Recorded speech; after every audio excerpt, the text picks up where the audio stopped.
I often say, if you're out in front and you call yourself a leader and no one's following you, you're merely taking a walk. And a lot of times leaders are just out there walking because they're not taking time to walk along with their employees to have someone follow them.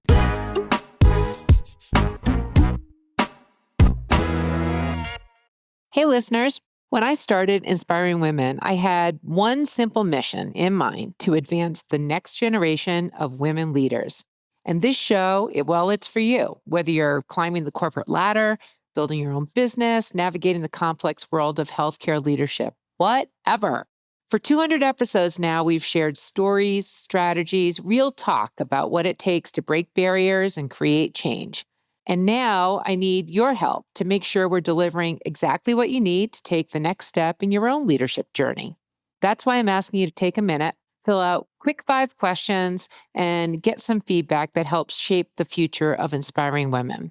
What topics we'll cover, which guests we feature, and how we can best support your leadership objectives. Please visit inspiringwomen.show/survey to share your thoughts. That's inspiringwomen.show/survey. Your voice matters, and I can't wait to hear from you. Thanks so much. And now let's dive in. This is Inspiring Women. I'm Lori McGraw, and today I am speaking with Joetta. And oh my gosh, I cannot wait for this conversation. Joetta is the most accomplished middle distance runner. She did 28 straight seasons of middle distance running. She is a 4-time Olympian. She hung up her sneakers in the year 2000. And then, based on her daughter saying, "Mommy, I want to see you run," she picked them up again just this year in 2025. And what does that mean? That means that Joetta is out there breaking records in short distances, 200 meters, 100 meters. She is crushing it. Joetta, I don't know how you do it. You have a very successful business. You are an author. You are a speaker. I am honored to be speaking with you on Inspiring Women. Thank you for doing this conversation. Thank you very much for having me on your show. And thank you, of course, for that great introduction. When I hear people say things like that about me, I wonder, is it me? So I have to pitch myself to say, yeah, they're talking about me. So thank you, Lori. Well, Joetta, let's just start there because first of all, I mean, you are an Olympian. You are an amazing athlete, accomplished. Then for the past several decades, you've been building and have a very successful business. You advise Fortune 500 companies. You're an author, Joetta's P's for Principles of Success. I want to talk about that. But Yes. then all of a sudden, you're now back in the game of being an accomplished athlete at the highest levels of achievement. What is going on? Where is that energy coming from? Well, thank you for asking that question. I have had a lot that's happened since I retired 25 years ago. The main thing is that I had a daughter who is now 22. And I think that all the inspiration to get me back out on the track started from her. I have lived a healthy lifestyle. We have a company called Joetta Fitness, and we believe in staying healthy, fit mentally, spiritually, and physically. I've always been and maintained a healthy lifestyle. But there's a difference between being healthy for someone in their 60s and competing at a level again. And Yeah. big difference. So I have my spikes on. My daughter wanted to see me run, and it's been a blessing to be able to run and stay healthy and be with the master circuit now, showing that it doesn't matter what age you are, if you put the work in and if you have that mindset, you can accomplish the goals. Joetta, just if we can just go back, first of all, as an Olympian, as somebody who did 4 Olympics, and then 28 straight seasons, stopping, and then the energy and I don't know what, to begin again. Did you expect of yourself that you would be competing at this level after all of those years? That's a good question because I always tell people, my father, the late great Dr. Joe Clark, always said that anything associated with the Clarks has to be excellent. So my mindset has been that since I was a young kid. And it's not about being first all the time. It's about being the champion of your life. And once I started running again and got back out there, it just came back like riding a bike. I'm not as fast, I'm not as strong, but I can still run. And I think that for me, the enthusiasm that I've gotten from my daughter, from my fans, that you got to remember a lot of these masters are my age and older, and they remember me as a younger person because they competed or either watched me. So now they're fanning, and it's the difference. When I go to track meets now, my daughter is the focus of the competitions. But at the Masters circuit, I'm like a superstar, if you will. And I'm warming up, they want autographs. And I stopped to do that because I'm not trying to particularly set records and be the best in the world, if you will. I'm just there to be amongst people that are having fun, that are at different ages and different spots in their lives. And, the Masters circuit is a family. And I'm just glad to be part of that family. And they're embracing me, and I'm embracing them as well.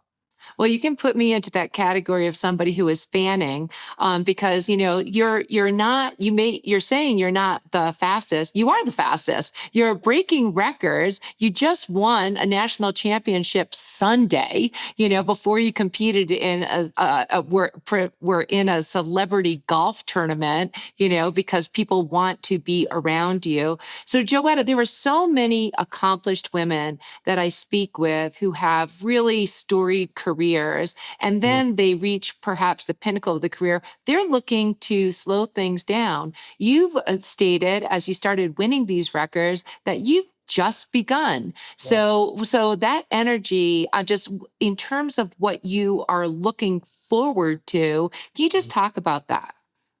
Well, I think that people in different spots in their lives, they think differently. Some people at our ages are trying to reinvent. Some people are trying to retire. Some people are trying to re-energize. It just depends on what you want. But I will say that it's important to reinvent yourself at whatever age you are. Those are my R's. And so when you're reinventing, you realize what you are and what can you do now to move forward in your new space. And the energy that I have, and I don't want to slow down because I think I have so much more to give. I look at myself as being a blessing to other people, giving them and putting out good products to make people feel better. I look at myself as a leading motivator in achievement and accomplishments and health and wellness. And if I want to help people, I have to remain relevant. And running or speaking or help giving out scholarships to young people, that enables me to remain relevant and to help people. When you wrap yourself around yourself, that's a small package. But when you wrap yourself around more people, that's a big package. And that's the gift that I want to give, a bigger package than just myself. Well, Joetta, in preparation for speaking to you, I spent time over the weekend watching the movie Lean on Me about your late father. And so I can see where some of that expectation of doing more for others comes from, and that quest for excellence and expectation that you have for yourself. I'd like to ask you about when you, as an accomplished Olympian, and back in 2000, you had started your business. And for the past 2.5 decades, you've been advising Fortune 500 companies. You've been talking about the P's, the principles for success, and just an approach to how to take your athletic capabilities and bring them to business excellence. What is that transition all about? How do you advise companies, and I'll just say corporate athletes? Well, we do what I have called the Joetta Effects. And the Joetta Effect basically is talking about what you need to do to be the champion of your life and how to go about doing that. When you're in a business setting, it's about understanding relationships, it's about listening, it's about inclusiveness, and it's also about, as a leader, being able to let the people on your team feel important. And so often as leaders, people just want to be in front and not listen to the people that are really understand the mission of the organization. I often say, if you're out in front and you call yourself a leader and no one's following you, you're merely taking a walk. And a lot of times leaders are just out there walking because they're not taking time to walk along with their employees to have someone follow them. So I think that is important as a speaker in the corporate sector. The Joetta Effect empowers, energizes, and it explains what is needed to be successful in the business world, but more importantly, what you have to do to build, to bring out the best in everybody. And we just go over different strategies. You have to have a strategy. You have to have your skill sets. You have to have staying power. And I think that so often we don't have that. We don't know each other's skill sets. There's no strategy, and there's no staying power. And that is what I use for my three S's. What are the skill sets of your employees and yourself? What is the strategy? And do you have staying power? It's not going to happen overnight. I'm a 4-time Olympian, but I tried out 6 times. I had to have staying power those other 2 times to get to the third time, which was my first time making the Olympic team. What are the key things of those S's and all of those different sort of like, things that you hang the Joetta effect on? Yes. Can you give an example, Joetta, of a company that you've worked with and sort of where they started and how they applied those principles and what were some of the results? I can. I think that having done thousands of these events, one organization I worked with had me come in because there was a disconnect with the younger person that came in that became the leaders of the group. But then you had people that were there for 25 years or 30 years even, older, almost as old as the younger person that they brought in. So the disconnect there is that the hostility of the older group to the younger person, and the younger person not having the skill sets yet to be able to work in that situation. So what we did was a lot of role play, and we reversed the role. And by doing that, the newer person, the CEO of the company, understood that it wasn't anything against them. It was more that they have to realize the culture of the company. And you can't do that by isolating yourself. And what we do with the mission of the organization, the strategy, none of that happens if there's no cohesiveness. And so we did programs and group assignments that worked on cohesiveness. Because once you look at the company as them or it needs to be a we. You need to feel part of it for it to succeed. And in isolation, nothing grows. It has to be together. And I think I know when I left, the one thing that they got was the cohesiveness, the learning, and do role reversals. Don't always think that you know everything and they're wrong and vice versa. Put yourself in their place and play out that role and say, oh, wow, I now understand how they feel. And I think, in today's environment where companies are going through such, sort of transformation in terms of how do they bring together 5 generations of a workforce, there are differences. We're all in various hybrid environments. That seems like particularly valuable. Joetta, I also wanted to ask you about, a lot of your business focus has been focused on wellness, Mhm. and you've always given and cared deeply about the youth, Yeah. younger people, and instilling, discipline about health, about fitness. Can you Mm. just talk about, first of all, the why behind that and why that is so important and why you are so passionate about giving so much of your time to younger people? The youth, they're our future. Each one reach one, teach one. And I think so often, and I deal with all districts, urban, suburban, rural. It doesn't matter because kids, young people, they all want to be loved. They all want to be listened to. They all want to be heard, but they all want direction. And so often in all circumstances, in all situations, directions missing, listening skills from the adults are missing. And in order for the young people to speak, you have to listen. And we're always trying to teach. So when I do my programs, it's about listening. And in listening, I've been able to develop programs, head to toe fitness, Joetta Fitness, my Cisco programs, students interested in sports, career opportunities. These are programs that you're not the Olympian, you're not the football star, but you're the person that's helping run this $1 billion industry. You're the coach, you're the athletic director, you're the accountant, you're the travel advisor, you're the person that deals with the maintenance of a stadium. And these are jobs and skill sets that young people don't think about because they think about going pro, if you will. But Yep. only 1% of people go pro, but there's a $1 billion industry. So I learned and listened to my young people, and I believe in the young people. And also, they also are at the center of the family. What the kids are hearing, what they are receiving, a lot of times they bring it home to the parents. And if the kid is saying, Mommy, let's know our numbers, let's read labels, Daddy, let's exercise. If they're talking that language, a family that stays together, prays together, does better together. And that's what I'm trying to leave with these kids when they leave the program. It's not about, again, being an Olympian. It's about being the champion of your life. And you plant those seeds really early on. And it's so important because I mean, I've been in healthcare, I've been in the work of healthcare for quite some time. And unfortunately, the reality of our nation is that we are living longer, but we're living sicker and we're living less well. We Mhm. have weight issues, we have chronic conditions, all of that. Joetta, because you are such an expert in this area, can you talk about that connection to physical and health well-being and productivity in your professional work? Absolutely. There's a direct parallel. The healthier you are in your mind, body, and soul, the better you do at work. I think that so often we're pouring all of our energy into the work that we forget to take care of ourselves. And if we don't take care of ourselves, we're not going to be able to do the healthy things and work well, nor will we be able to take care of our family. And as women, as men, as adults, everything is make more, do more, be more.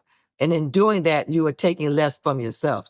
So if I could just tell people, I'm an advocate for self-improvement, self-care, taking moments off. I always say if I have a certain amount of hours in a day, certain amount of time I'm going to do things. And if I don't accomplish it, then it just doesn't get done. So often we're trying to balance everything. And I always say you pour into your cup. And if you pour in good things into your cup, when the cup overflows to the saucer, that's good stuff in the saucer too.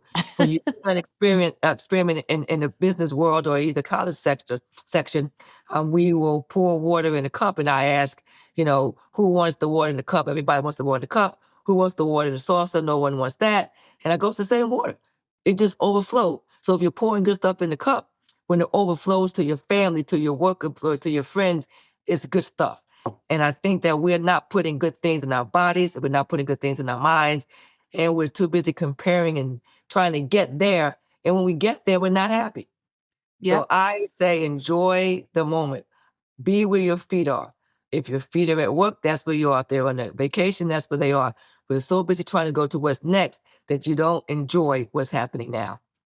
And you've worked with so many people over the years in building your business, advising, and everything else. You also Yes. know that not everyone has that just inherent motivation that you obviously have, and it's just so. Maybe a question for you is for somebody who is so clearly at a different level than the average anybody.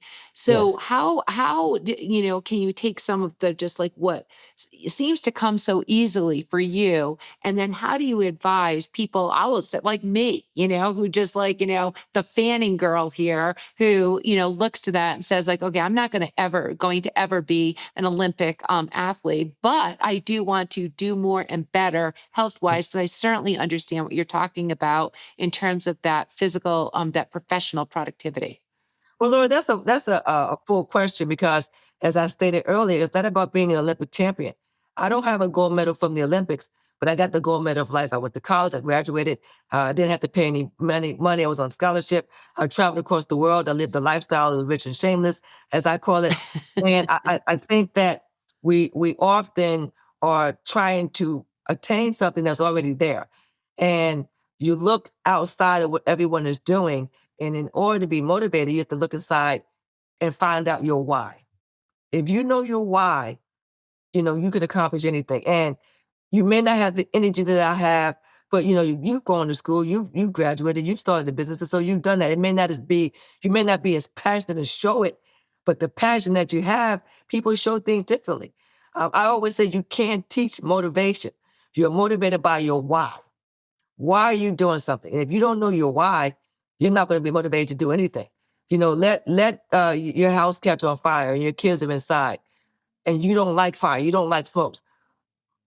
Why? I got to go get my kids out that fire. So you turn into another person because you know what your why. Your why has to outdo your how. Don't worry about how you're going to do it.